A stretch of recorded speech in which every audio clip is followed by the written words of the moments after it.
The courtroom smelled like old wood and desperation, and every seat was packed with journalists waiting to watch the Reynolds family lose everything they'd spent 3 decades building. My father, Nolan, sat rigid at the plaintiff's table, my mother, Ella, gripping his arm, while my younger brother, Clayton, paced near the window, phone pressed to his ear, still trying to cut a last-minute deal with a creditor who wouldn't answer.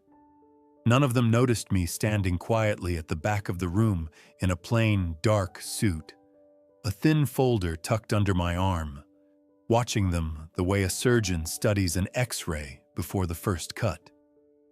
My name is Liam Reynolds, and until this morning, my family believed I was somewhere far away, broken, irrelevant, maybe even dead for all they cared. For 8 years, that's exactly what I wanted them to think. But today, in Judge Catherine Moreno's courtroom in downtown Minneapolis, I was about to step out of the shadows and introduce myself as the one person they never saw coming. Judge Moreno adjusted her glasses and leaned forward. "We've delayed this hearing twice already. I'm told the defendant creditor has refused to appear in person. That ends today. Counsel, where is your client?" My father's lawyer, a silver-haired man named Howard Briggs, stood and cleared his throat.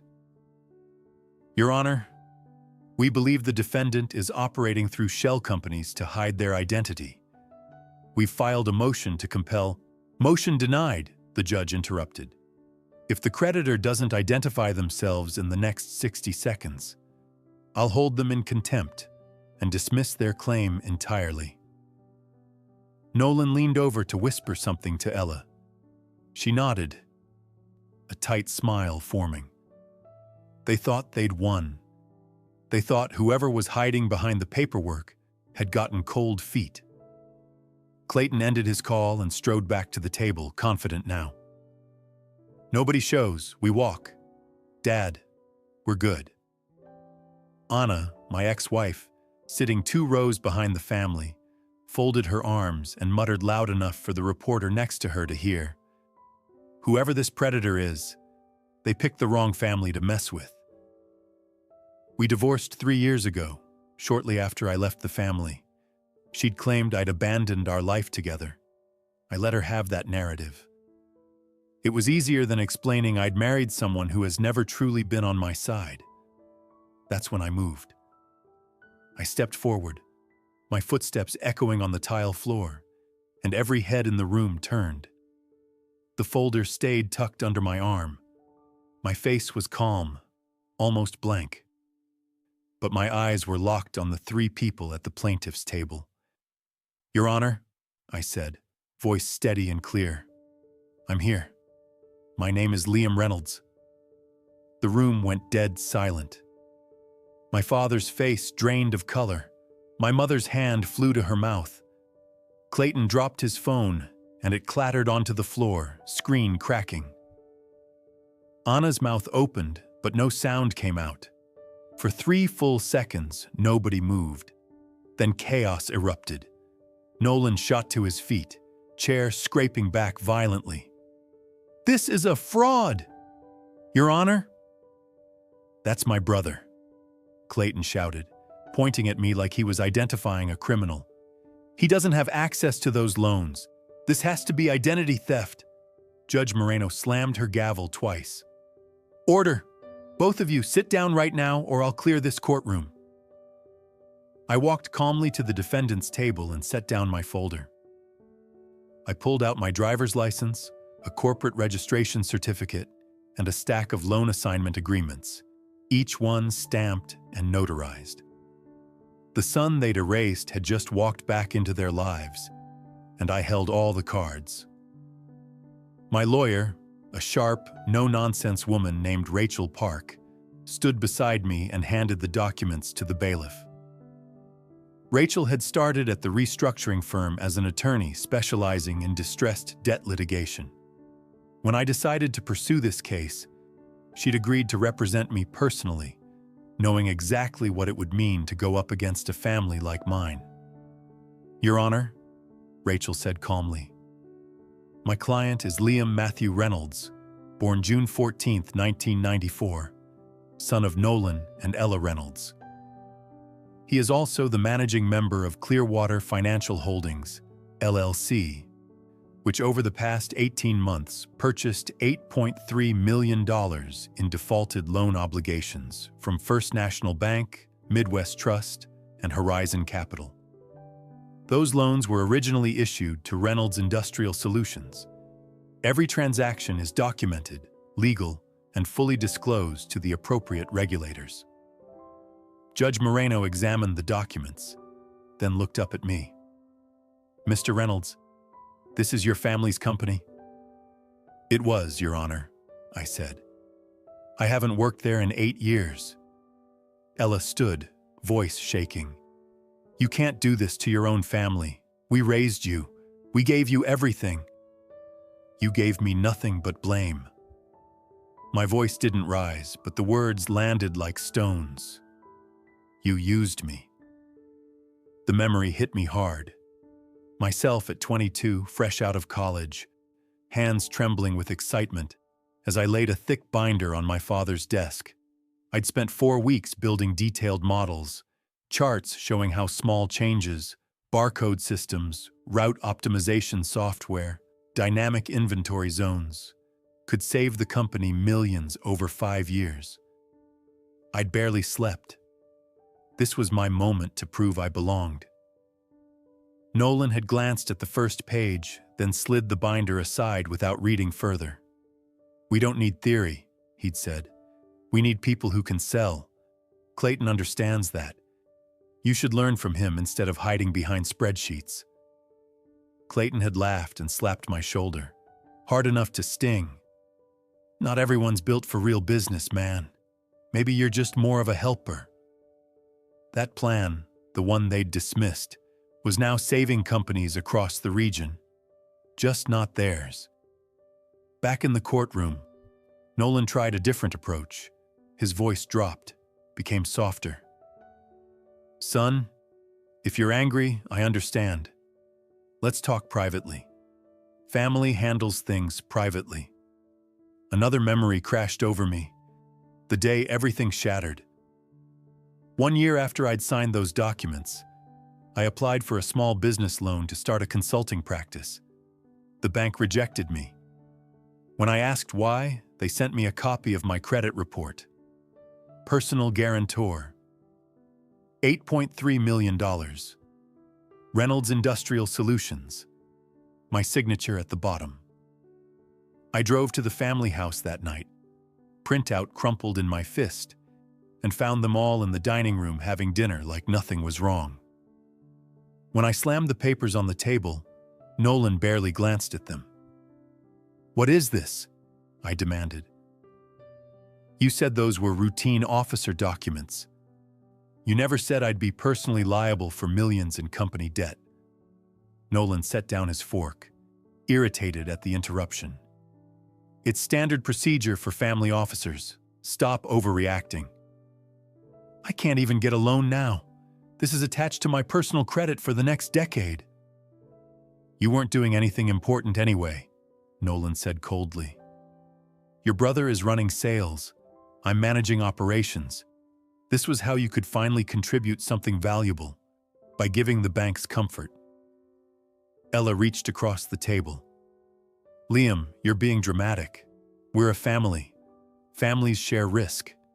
This protects all of us." "It doesn't protect me," I said quietly. "It puts everything on me."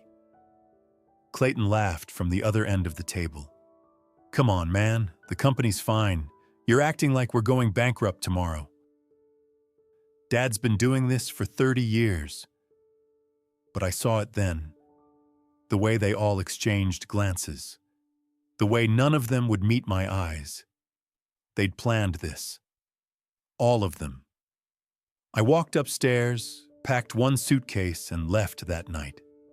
No dramatic speech, no slammed doors.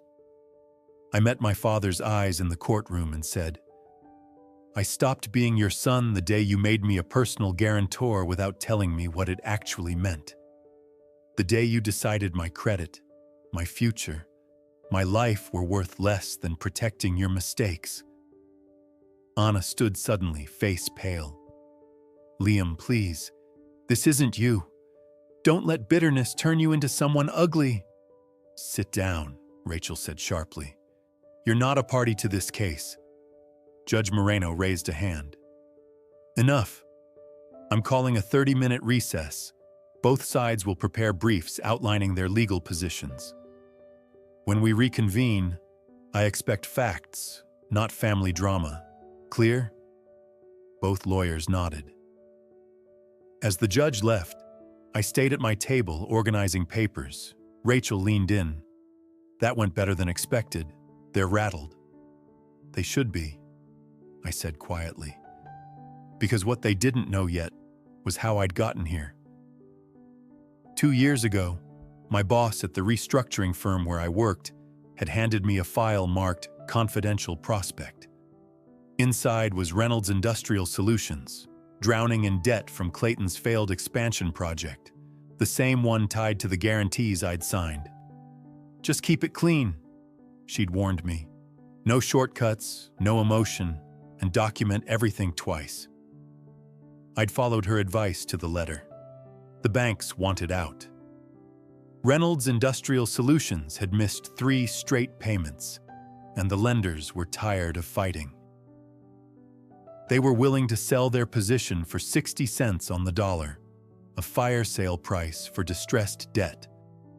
But I couldn't just walk in and buy it myself. If the family discovered I was the buyer, they'd fight it in court, claim conflict of interest, tie it up for years. So I built a structure. Clearwater Financial Holdings, LLC, registered in Delaware, with 3 layers of holding companies beneath it. I brought in silent partners from the restructuring firm who believed in the play. We pooled capital, took on leverage, and bought the debt in pieces over 18 months. First National Bank sold us their piece, then Midwest Trust, then Horizon Capital. By the time anyone will trace it back to me, I will already own the controlling position. The family wouldn't be able to move assets, refinance, or escape. Every legal move they make would run through me. I'd turned the weapon they used against me, those personal guarantees, into the key to their cage. My father had taught me one valuable lesson, even if he hadn't meant to. In business, leverage is everything. And now I had all of it. Rachel led me to a small conference room down the hall. She shut the door and turned to face me, arms crossed. They're going to come at you hard. Expect them to claim undue influence, fraud, maybe even conspiracy. Your father will paint himself as the victim of a vindictive son.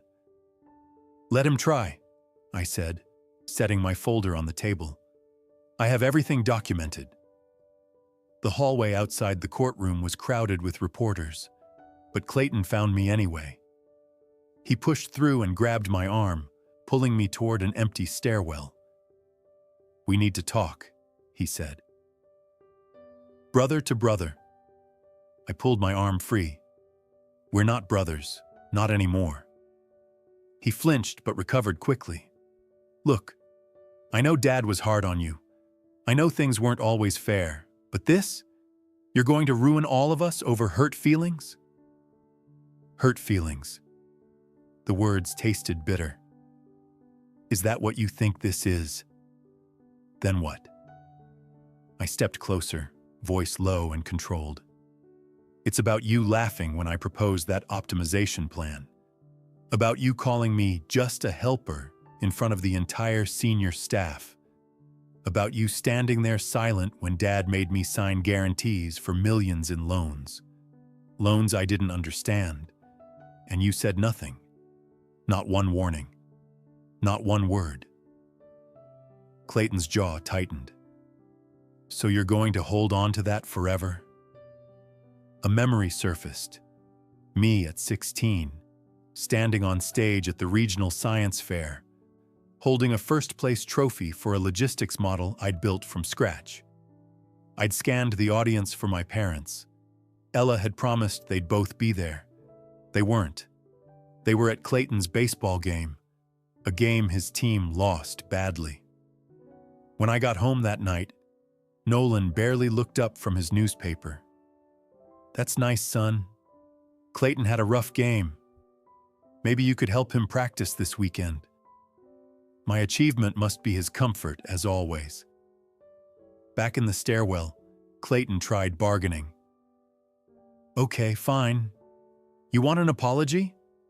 I'm sorry, I should have stood up for you. But we can fix this. Come back to the company. I'll give you a real role, VP of Operations, small equity stake, a seat at the table. Just drop the lawsuit." I almost laughed. "You're offering me crumbs from a table I should have been sitting at all along." The answer is no. His face hardened. "You're making a mistake.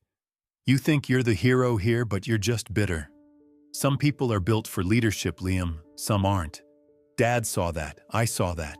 Everyone saw it except you." "Is that what you tell yourself?" I asked quietly. "That you were built for this? Because from where I'm standing, you ran the company into the ground. I'm just here to make sure you can't take anyone else down with you." Clayton's hands clenched into fists. For a moment, I thought he might actually swing. Instead, he leaned in close, voice dropping to a harsh whisper. "You're making an enemy of people who know how to fight dirty. You think you've won because you bought some debt? You have no idea what we're capable of." "Good," I said, "because I already know what I'm capable of. And it's more than you ever gave me credit for." I walked away, leaving him in that stairwell. Behind me, I heard him punch the wall, followed by a string of curses. The golden sun was cracking, and I'd barely started applying pressure. What Clayton didn't understand, what none of them understood, was that I hadn't done this on impulse. This wasn't rage, it was strategy. Every move I'd made over the past 2 years had been calculated, documented, legal. They told me I was worthless, and I had spent 8 years proving them wrong in every way that mattered. Now they were about to learn the cost of underestimating the son they'd thrown away. That evening, I found 2 voicemails waiting on my phone. I almost deleted them unheard, but curiosity won. The first was from Ella. Her voice was soft, trembling. "Liam, sweetheart, please call me back. I know you're angry with your father, but this has gone too far. He's proud. You know how he is. But I know he loves you. I love you. Please don't punish me for his mistakes. We can fix this as a family. Just, please call me." I'd heard this tone before. Soft, wounded, designed to make me feel guilty for setting boundaries. The second message was from Anna. "Liam, I know you think I abandoned you, but I was trying to keep the peace. I was stuck in the middle. We were good once, remember? Don't let bitterness turn you into someone you're not. Call me. Let's talk." I played both messages twice, then deleted them. Then I remembered when I was 14, sitting at the top of the stairs in pajamas, listening to Ella talk on the phone with her sister. Her voice had drifted up through the vents. "Liam's sweet, but he's not built like Nolan and Clayton. He's too soft, too sensitive. I worry he'll always need someone to take care of him. He's just different." Different. Her code word for weak. Then another memory, the day I signed those guarantees. Ella had been there in Nolan's office, arms folded, watching me hesitate over the dense legal language. "Liam, don't start," she'd said, voice sharp with impatience. "Your father is trying to protect everyone. You're part of this family, aren't you? Or do you want Clayton to carry all the risk alone?" She'd known exactly what those documents meant, and she pushed me to sign anyway. And Anna? She'd been sitting by the window that day, scrolling her phone, barely paying attention. "Babe, you're overthinking it," she said without looking up. "Your dad's been doing this for decades. Just sign so we can all move on." 3 days later, I noticed a large deposit in her account. When I asked about it, she claimed it was a bonus from her job, and I believed her. My phone buzzed. It was Rachel. "We have a problem," she said. "The family just filed an emergency motion claiming you coerced them into default by sabotaging company operations remotely. They're accusing you of hacking into their systems." "That's absurd. I haven't touched their systems in 8 years." "I know, but they're desperate. They're also claiming you're backed by shady investors, that you're part of some scheme to steal a family legacy. They're trying to paint you as a villain." After we hung up, I sat on the edge of the hotel bed, processing everything. Ella wanted me to believe she was innocent, just a bystander in Nolan's shadow. But she was there every time they dismissed me, minimized me, used me.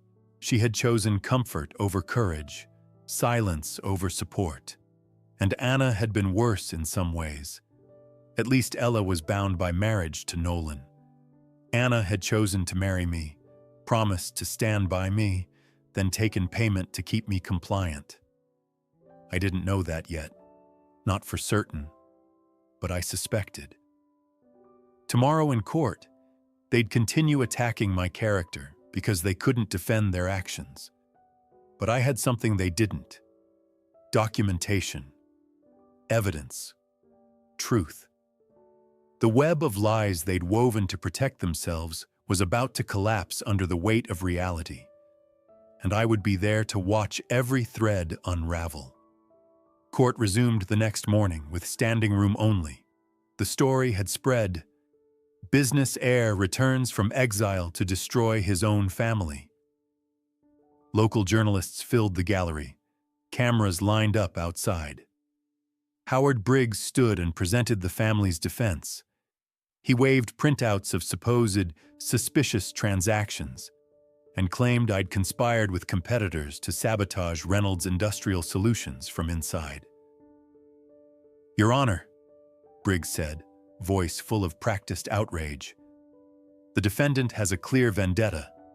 He's using shell companies and questionable financial instruments to prey on a family business during a temporary downturn. This isn't justice. It's revenge, pure and simple." Judge Moreno looked unimpressed. "Do you have evidence of fraud, or just accusations?" "We're still gathering. Then sit down." Rachel stood, completely calm. "Your Honor, I'd like to present evidence that directly contradicts the plaintiff's narrative." She handed the bailiff a thick stack of documents: bank records, email chains, board meeting minutes. "These are time-stamped emails," Rachel explained, showing Mr. Nolan Reynolds instructing his accountant to transfer company assets into his wife Ella's name and a previously undisclosed LLC called Phoenix Holdings. This occurred 3 months before the loan defaults began. Murmurs rippled through the courtroom. Nolan's face went pale. "Additionally," Rachel continued, "we have a recording of a board meeting held on March 8th of last year. Mr. Liam Reynolds was not invited to this meeting, despite being listed as an officer of the company. We obtained this recording through discovery. The CFO, Donald Pierce, kept audio recordings of sensitive meetings for his own protection and voluntarily turned them over after being terminated. I'll play a brief excerpt now."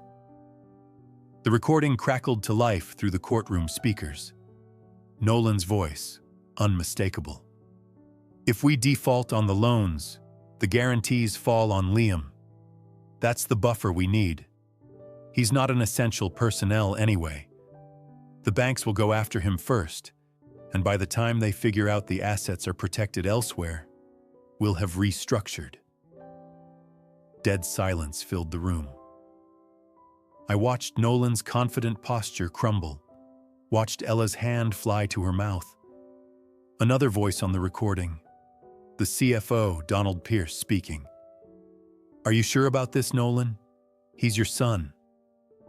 Nolan's reply came through clearly. "He's a grown man. He signed the documents. This is business. Sometimes you have to make hard choices." Rachel stopped the playback. Rachel added, "For context, Mr. Pierce was terminated by Nolan Reynolds 2 weeks before this trial for refusing to continue moving assets illegally.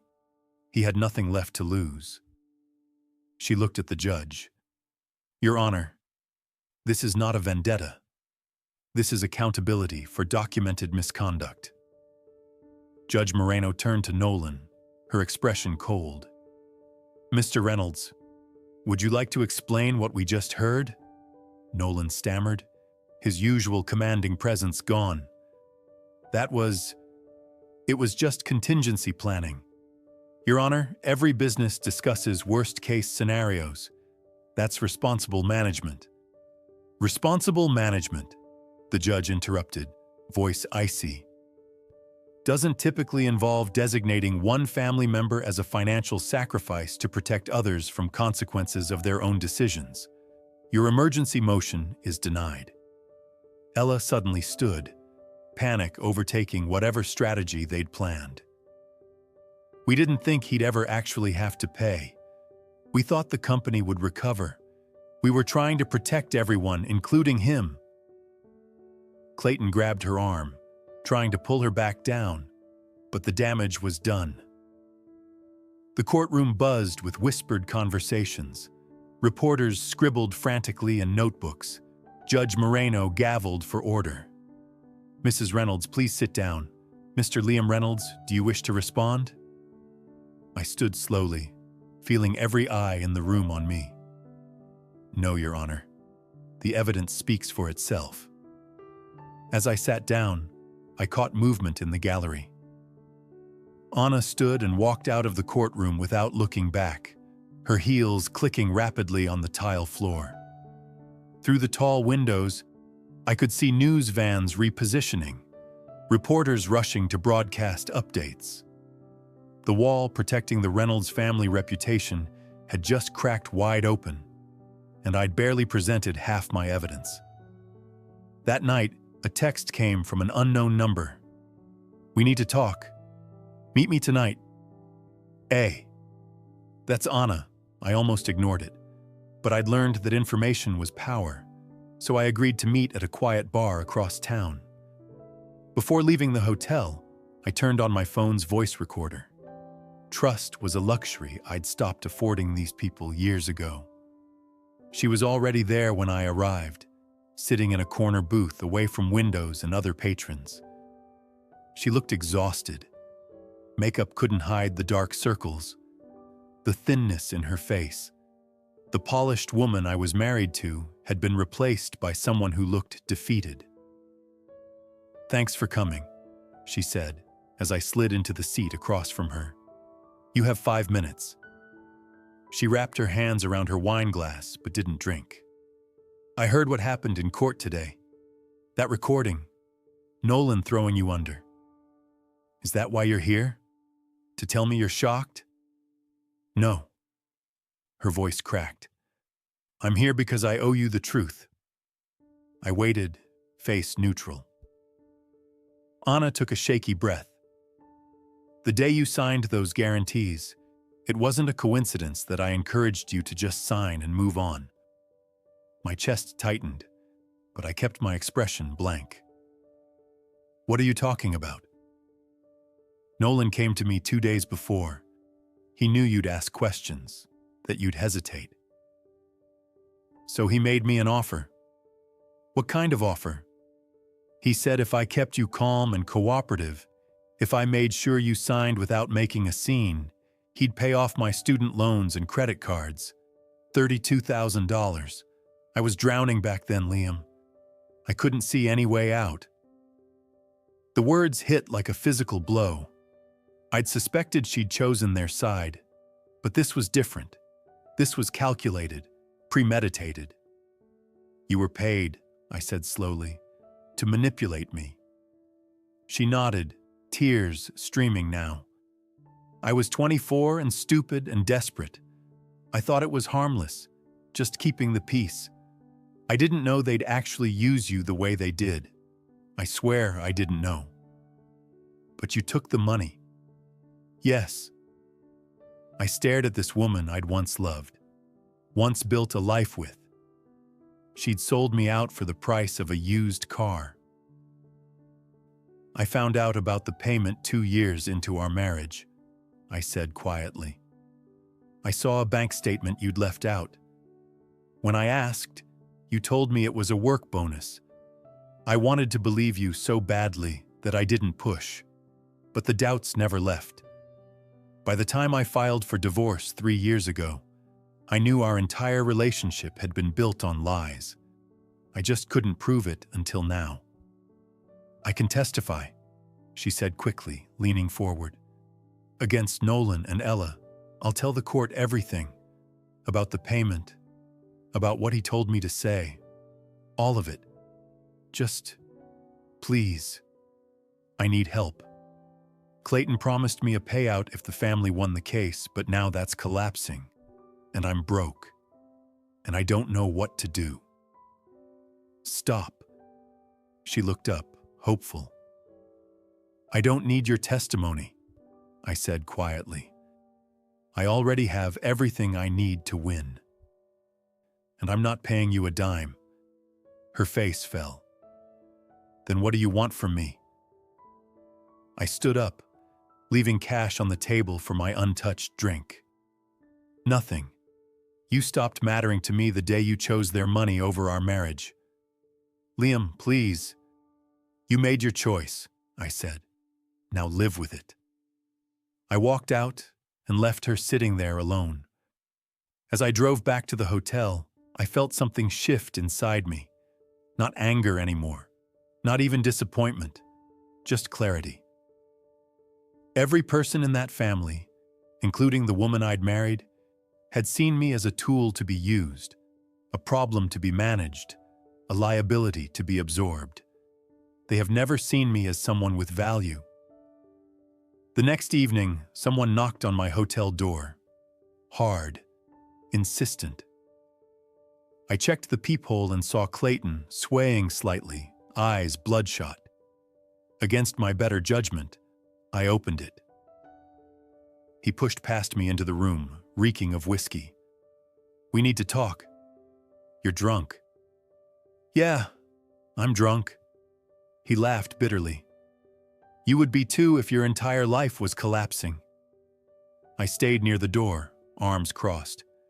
You have 2 minutes. Then I'm calling security. Clayton collapsed into the desk chair, head in his hands. For a long moment, he just sat there, breathing heavily. Then he started talking. It was my idea, he said. The expansion project, the loans, putting the guarantees on you, all of it. Dad went along with it, but I pushed it through. I suspected as much, but hearing him admit it still landed hard. I forged board minutes too, he continued, voice slurring slightly. Made it look like decisions were unanimous when half the board didn't even know what was happening. I convinced Dad to move assets into that LLC. I thought, he laughed again, hollow. I thought you'd never find out. I thought you'd just disappear like you always did when things got hard. Why are you telling me this? I asked. Because I'm being investigated personally. His voice cracked. For embezzlement. I used company money to cover gambling debts. $50,000 over 2 years. If the company goes under in bankruptcy, it all becomes public. The prosecutors are already building a case. I'm looking at prison time, Liam. That investigation wasn't random.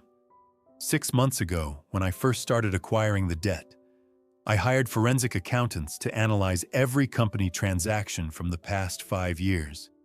And they found the discrepancies. Wire transfers to offshore gambling sites, cash withdrawals that never appeared in company records, falsified expense reports. I quietly passed the evidence to prosecutors. He looked up at me, desperate. You want to destroy Dad? Fine. He deserves everything you're doing to him. But I'm your brother. We grew up together. I know I treated you terribly, but please. There has to be something we can work out. Some kind of deal. For one brief moment, I felt something like pity. Then I remembered every dismissive comment. Every time he'd laughed at my ideas in meetings. Every time he'd stood silent while Nolan eviscerated me in front of staff. You're not my brother, I said. You're the person who made sure I was the scapegoat while you stole from the family you claimed to protect. His face twisted. Grief became rage in an instant. He stood up, fists clenched. You self-righteous fool, you think you're better than us. You're worse. At least we didn't pretend to be saints. At least we owned what we were. Get out. I said, You're going to regret this, he snarled, stumbling toward the door. You think you've won? You don't know what you've started. We're not done. Not by a long shot. I'll make sure you pay. I opened the door and called down the hall. Security! 2 guards appeared within seconds. Clayton was escorted out, still shouting threats that echoed down the corridor until the elevator doors closed on him. I locked the door and sat on the edge of the bed. The golden son, the one who could do no wrong, the natural leader, the future of the Reynolds name, had just confessed to embezzlement and forgery while drunk in my hotel room. I recorded every word. The court reconvened for final arguments 3 days later. The gallery was full again. This case had become the talk of Minneapolis business circles.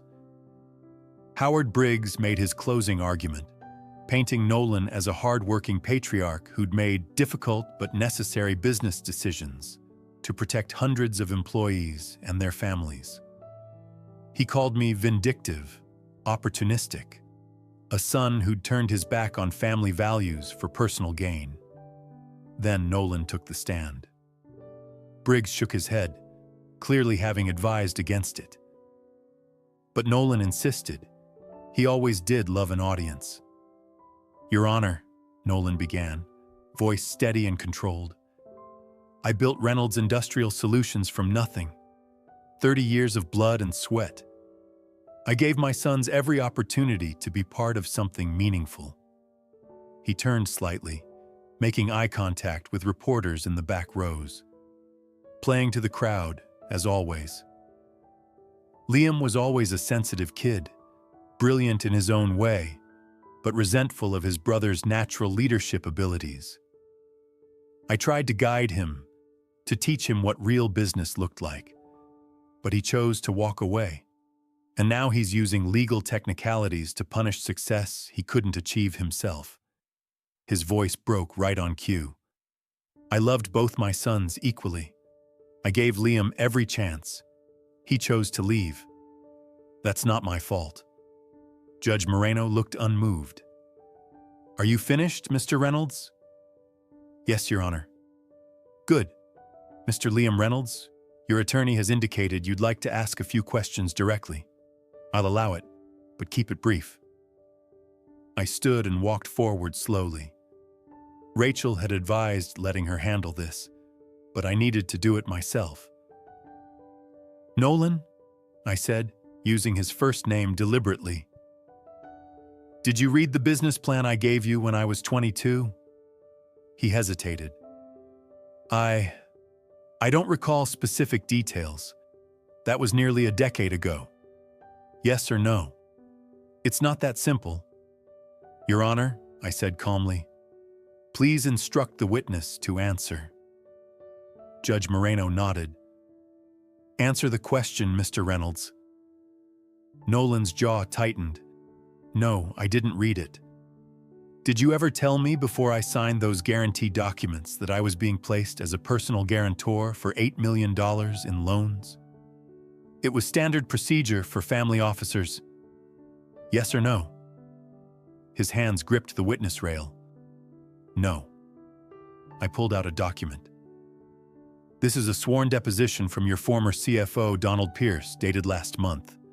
On June 14th of last year, did you tell him, and I quote, "If we default, Liam's credit is already shot anyway. He's not doing anything important. The banks can chase him while we restructure?" Silence. Did you say that? Nolan looked at Ella in the gallery. She was crying silently. He looked at Clayton, who stared at the floor. Finally, barely above a whisper, "I was trying to protect the company, to save jobs."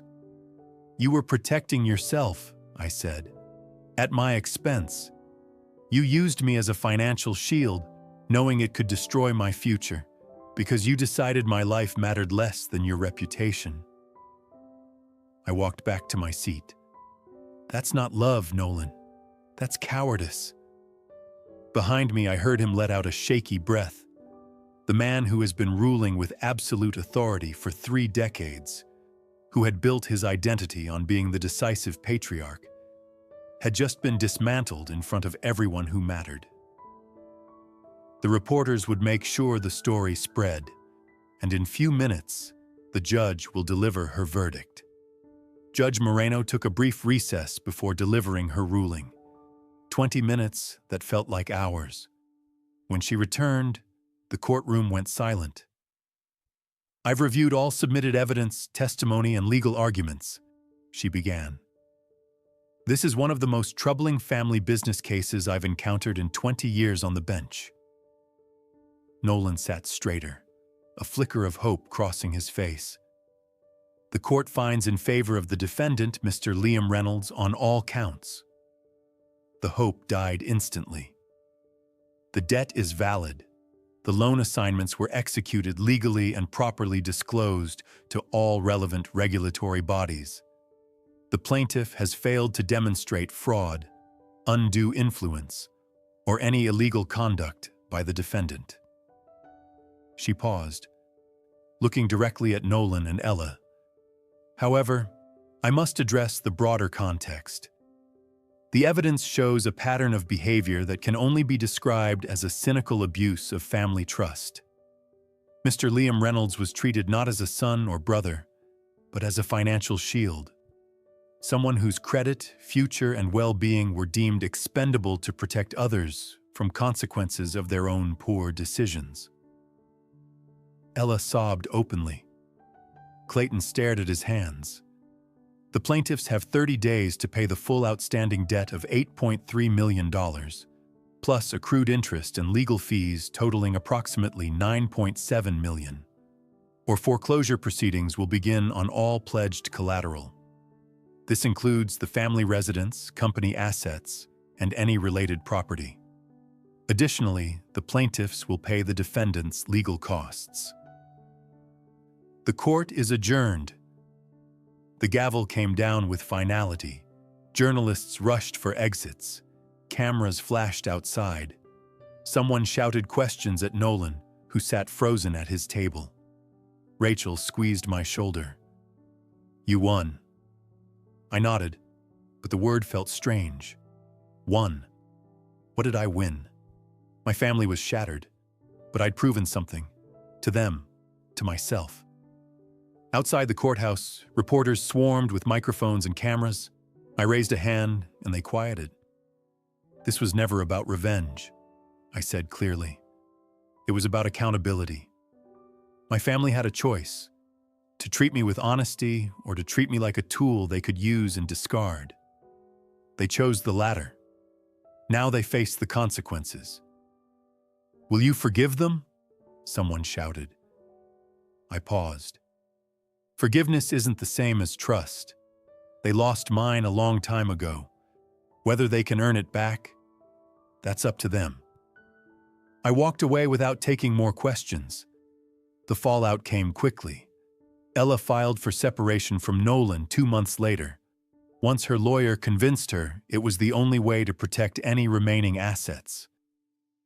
She claimed through her attorney that she was unaware of the full extent of his financial decisions. A transparent lie, but one that played well enough in her social circles. Clayton was formally charged with embezzlement 2 weeks after the trial ended. His mugshot appeared on the evening news, disheveled, eyes hollow, a far cry from the confident golden child who used to swagger through board meetings. He faced up to 5 years in prison. Nolan was forced to list the mansion immediately. Within 3 months, a development company bought it with plans to demolish it for luxury condos. The house where I grew up, where I have been told 1,000 times I wasn't good enough, would be erased completely. There was a strange poetry to that. Anna appeared on a podcast claiming she tried to protect me but was silenced. I didn't bother responding. A handwritten letter arrived from Nolan 2 weeks later. "You've won. I hope it was worth destroying everything I built. I never meant to hurt you. I just didn't see you the way I should have. That's my failure." I read it twice, then filed it away without responding. What mattered more was the meeting I scheduled with Reynolds Industrial Solutions' remaining employees. Good people who'd had nothing to do with family drama. They expected mass layoffs. Instead, I told them, "I'm not here to tear this down. I'm here to rebuild it, the right way." And for the first time in years, I saw hope when people looked at me. 6 months after the trial, I stood in the renovated headquarters of what was now called Brooks Freight and Warehousing, named after my maternal grandmother's family, the one piece of my history untainted by lies. My family couldn't pay the $9.7 million personally, and liquidation would have meant firing 200 employees who'd done nothing wrong. Instead, I'd negotiated a debt-for-equity swap. I forgave the debt in exchange for 100% ownership of the company. Clean, legal, final. The company was profitable again. The optimization systems I'd proposed at 22 were finally implemented. Barcode tracking, route algorithms, dynamic inventory management. We were saving $4 million annually. Client retention hit record highs. We'd just been named one of the fastest-growing logistics firms in the region. That evening, I received a Business Leadership Award. During my speech, I didn't mention my family by name. Instead, I talked about the importance of seeing people for who they are, not who you need them to be. Afterward, I drove to the lake outside the city, the same place I used to escape to as a teenager when home felt suffocating. I sat on the old dock, feet dangling over the water, and let myself feel everything. Grief for the family I'd lost, pride in what I'd built, peace in finally being seen. My phone buzzed. Rachel sent a message about new acquisition opportunity. Small firm, honest owner. It needs capital. Are you interested? I smiled and typed back, "Send details." Before leaving, I made one last stop. Nolan's apartment, 3rd floor of a modest rental complex. I knocked. He answered slowly, looking older, smaller. The commanding presence I'd feared my whole childhood had diminished to something almost fragile. We didn't hug. He didn't apologize. I simply said, "The employees you fired last year to cut costs, I rehired them. The expansion project you mismanaged, I fixed it. Your company is profitable again. The son you called useless is running what you couldn't." Nolan stood silent for a long moment. Finally, quietly, "I know." "Good." I turned and walked back to my car. He didn't call after me, didn't try to explain or justify. As I drove away, I glanced in the rearview mirror. He was still standing in the doorway watching me leave. This time, I was the one choosing to walk away. That made all the difference.